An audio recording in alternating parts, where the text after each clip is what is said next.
So inspired by the latest Indiana Jones film, Indiana Jones and the Dial of Destiny, I found myself looking once again, as I have many times, at the Alden Indys, the 403s. Absolutely iconic boot, truly beautiful, but in the UK they're slightly hard to come by, and they're certainly not the cheapest boots. I did check them out in person a few months ago when I visited London, went up to the Clutch Cafe. Absolutely fantastic store, beautiful boots, but slightly outside my price range, to be honest. Looking around that style, Barker have recently released a boot. So Barker are a traditional English brand, handmade shoes dating back over 100 years. My previous only experience with Barkers were actually my first formal shoe, my first sort of handmade shoe, and that was a Barker Livingston.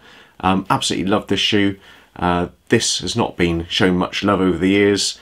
Absolutely worn out. The day and night soles worn through to the midsole there. It's all dried, needs some conditioning, but fantastic shoes. Wore them every day for a number of years, hence their condition, but really should get a resole on those. But yeah, back to the point. Barker's fantastic English brand, lots of history, good quality shoes, and for their autumn winter 2022 range in their creative collection, they launched a new boot, which is the Barker Indiana.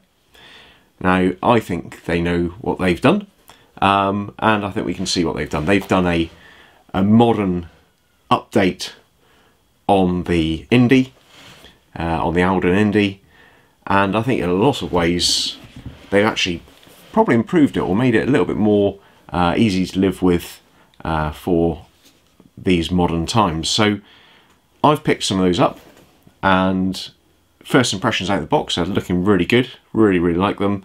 Obviously I love the Alden Indies, but they come in almost twice as much as these. The Barker Indianas come in burgundy, which we have here. There's a brown, which is probably more faithful to the originals, or the Indiana Jones inspired Aldens, and also a black. So as I say, you've got the burgundies. I think they look really good. Obviously a few stylistic differences to the Aldens, but ones I can certainly live with. So starting from the bottom, obviously we've got a foam polyurethane, I think, sole, similar to what you'd find on Red Wings, branded extra light. Not a sole I've had before, but very interested to see how that wears. It's got a slight heel to it, so a little dip at the midfoot there, instead of obviously the original leather built construction. We've got a slightly different welt, so they've both got this sort of storm welt style. I always get told off for getting my welt styles wrong, but I'd call that a storm welt with a slight upstand. But the Aldens have gone for a 270, so the welt stops off at the rear portion of the shoe, and which leads to a neater, tidier finish at the back, so everything tightens up with the profile of the sole. The leather, now this is described as a waxy calf. Calf leather's normally pretty good, but obviously the Aldens, they use the legendary Chrome Excel leathers, generally considered to be the premium leather in the boot world. Don't know if everyone agrees with that, but certainly a more costly leather than the calf here. And finally, or well, two things actually.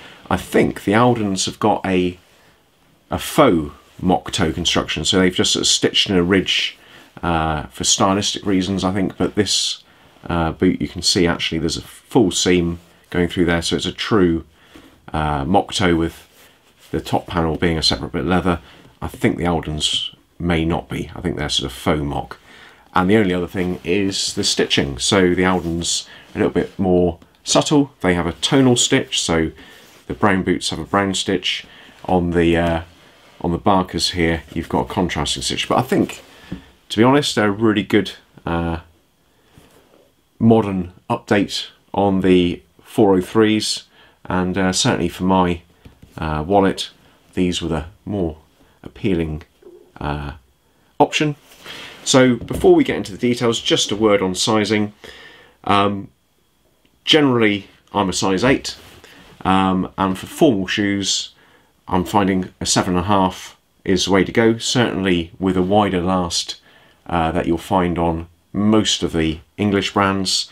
So things like Trickers, things like Barkers, I'm going down half a size.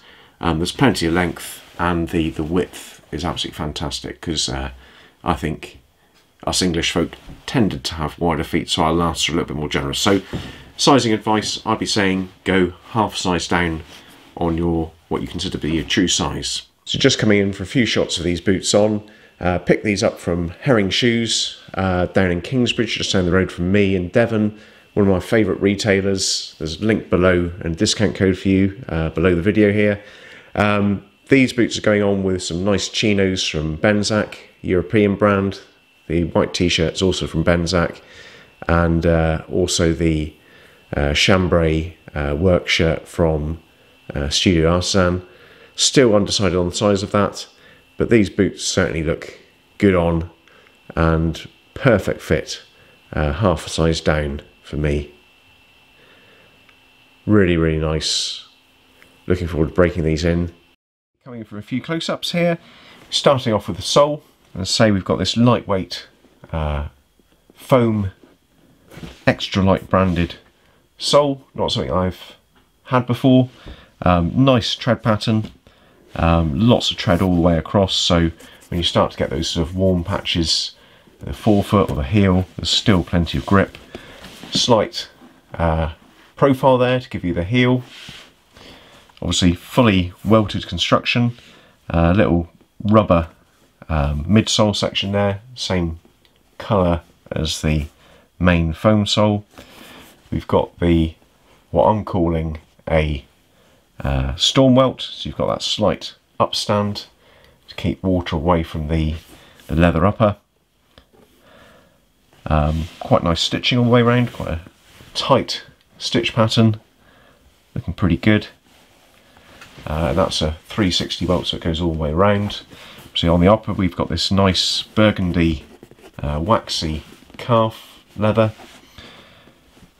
Some nice contrast stitching on the upper, and obviously that mock toe finish. And I say this is a true mock, and you can see a seam there. I think the Aldens might be a mock, a faux mock, I think. Nice heel pull there, heel stay detailing, rather nice. Really quite nicely detailed all the way through. Brass eyelets. I must admit, I do find lacing when it's this tightly pitched to be a little bit hard to live with. There's a lot of lacing to be done. A few speed hooks at the top here would really help out. Obviously you can swap those on after the fact if you want.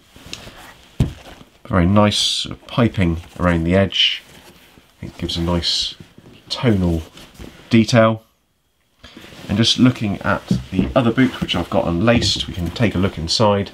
No bellows on the tongue, but you do get that sense of the thickness and the quality of the leather. It's rather nice, pretty substantial. On the inside, we've got leather lining throughout, with a additional sort of detailed bit at the top here, just around the piping. At the rear there, you can see a suede cup for your heel, just to give you a little bit of grip. On the inside here, you've got the size detail and made in England, so these are handmade in England, which is always rather nice. And just at the bottom there, we've got a pad for your heel to rest on, and that's actually slightly padded, as opposed to the Red Wing sort of heel pads, which are simply a slice of leather. But yeah, really quite nicely made shoes. Okay, well that pretty much brings us to the end of the review. If you've had the Barker Indianas, Please let me know what you thought. Let me know what you think if you've compared them to the Alden Indys. If you've had the Alden Indys, let me know what you think of those. Are they worth the premium? I think they're absolutely beautiful boot, fantastically made, but probably a little bit too rich for my pocket currently. As I say, twice the price of these pretty much, twice the price of Red Wings. They truly are a premium boot, certainly over here in the UK. If you haven't seen my channel before, please check it out. Lots of boot reviews, denim, a little bit of fountain pens, everyday carry, pen knives, that sort of stuff. Check it out. We might share some other common interests. If you found this video useful, please give it a thumbs up. Of course, subscribe. And thank you very much. Bye-bye.